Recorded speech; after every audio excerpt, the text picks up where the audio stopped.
The first book we're going to read is called The Man with the Violin. Dylan was someone who noticed things. His mom was someone who didn't. One Friday in January was a day like any other until music. The high notes soar to the ceiling. The low notes swoop to the floor. All the notes swirl and sweep around, the blur of people rushing here and rushing there.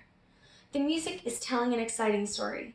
It makes the hairs on the back of Dylan's neck tickle. Mom, wait! The man with the violin sways this way and that. His fingers move quickly. His bow dances across the strings. The skittering notes make Dylan want to dance too.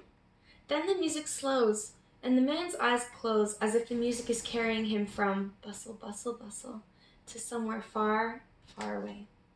Please, Mom, can't we stop, please? If only they could listen for even a minute. Not today. The man with the violin leans forward. His music makes Dylan's skin hum. Someone begins shouting, blibbity blabbity blah blah blah. Dylan leans toward the musician trying to hear. From the violin comes the saddest sound he's ever heard. The man turns in his direction. Their eyes lock. But the escalator pulls Dylan down, down, down, down, and away. Bursting out of the tunnel, a loud clattering. Dylan strains to hear the music, but grumble, rumble. The train gobbles up the faint noises with its roar. All day, the music Dylan heard that morning plays in his head. On the way home, he says, Mom, do you think that man will still be there? His mom says, what man? Rain patters, dishes clatter.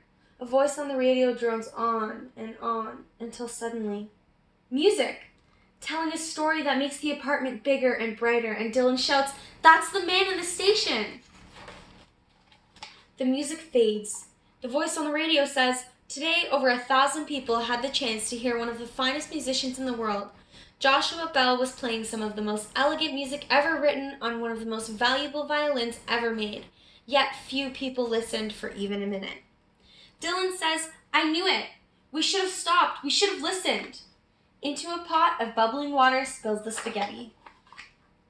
Again, the musical story slips and slides through the air, and Dylan can almost see the man with the violin standing on tiptoes to reach the high notes.